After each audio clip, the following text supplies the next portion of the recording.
Pour la France, la contribution et l'évolution à l'effet de serre par secteur d'activité sur 10 ans est la suivante. Avec une augmentation de 3% et compte tenu de l'importance du parc des centrales nucléaires, la production d'électricité participe pour seulement 13% à l'effet de serre. Mais la production à partir d'énergie solaire, éolienne et hydraulique devrait avoir une contribution positive.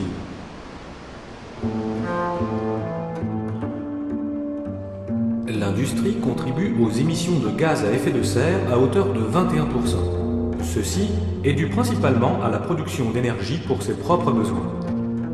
Si celle-ci a diminué de 6,5%, de gros efforts restent à faire. Le chauffage, la production d'eau chaude, la climatisation sont les principales sources de CO2 dans le bâtiment avec 20%. Elles ont augmenté de 2,1%. Grâce aux nouvelles technologies de construction et à des travaux de rénovation, cette progression devrait s'inverser. Les transports contribuent pour 27% à l'effet de serre. Ces dernières années, l'augmentation a atteint 10%. Cela provient en majeure partie de la combustion du pétrole dans les moteurs. Enrayer cette progression passera par la modification radicale de nos habitudes de transport.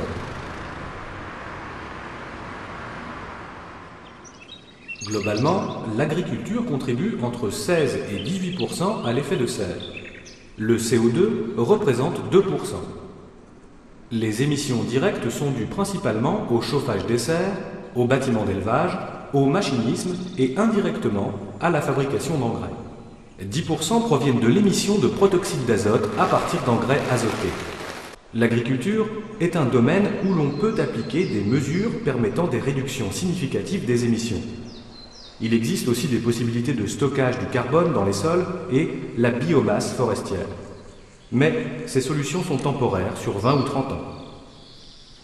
En France, au-delà de l'agriculture, l'énergie, les transports et les bâtiments sont les domaines dont la contribution à l'effet de serre est la plus importante, avec 60%. Il est possible d'enrayer globalement le phénomène de l'effet de serre. Les marges de manœuvre sont réelles, mais cela implique un changement décisif et durable de notre mode de vie et de consommation.